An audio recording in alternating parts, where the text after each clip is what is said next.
పాస్టర్లు ప్రార్థన చేయడంలో తప్పు లేదు. ప్రభువు గురించి మేరీమాత గురించి గొప్పగా ఎక్స్ప్లెయిన్ చేయడంలో తప్పు లేదు.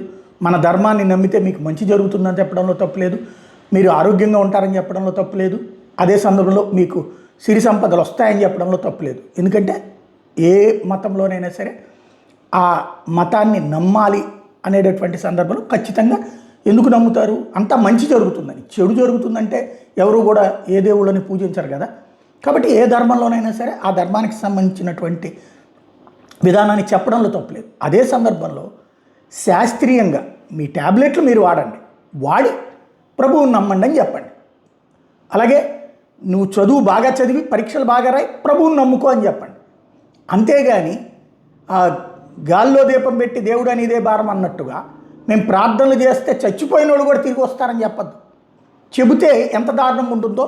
హైదరాబాద్ లాంటి మహానగరంలో హైలీ ఎడ్యుకేటెడ్ ఏరియా కింద ఫీల్ అయ్యేటటువంటి ప్రదేశంలో కుకట్పల్లిలో ఒక అపార్ట్మెంట్లో 43 సంవత్సరాల శైలజ అనారోగ్యంతో చనిపోతే ఆమెను యేసు ప్రభువు మళ్ళీ బతికిస్తాడన్న నమ్మకంతో, అది నమ్మకం అనాలా మూఢనమ్మకం అనాలా, శమంతకమణి తోబుట్టువులు, ఆమె తల్లి శమంతకమణి అట, తోబుట్టువులు జయరాం సునీత మృతదేహాన్ని ఇంట్లోనే ఉంచి 4 రోజుల నుంచి ప్రార్థన చేస్తూనే ఉన్నారు. లెగుస్తుంది అని చెప్పి చివరికి చుట్టుపక్కలోళ్ళు స్మెల్ రావడంతో ఏంటని అడిగితే చనిపోయిందని చెప్పారు. అంత్యక్రియలు చేయాలని స్థానికులు చెప్తే వాళ్ళతో గొడవకు కూడా దిగారు. మా ప్రభు లేపుతాడు చూడండి అని చెప్పి చివరికి పోలీసులకి వాళ్ళు కంప్లైంట్ చేయడంతో వాళ్ళు వచ్చి మృతదేహాన్ని వాళ్ళు ఆంధ్రప్రదేశ్లోని కైకలూరు ప్రాంతానికి సంబంధించినటువంటి వాళ్ళు అక్కడి నుంచి మృతదేహాన్ని ఇక్కడికి పంపించారు. దాన్ని బట్టి ఏమర్థమవుతుంది? మూఢనమ్మకం అనేటటువంటిది మహానగరంకి వెళ్ళినా ఆగట్లేదు.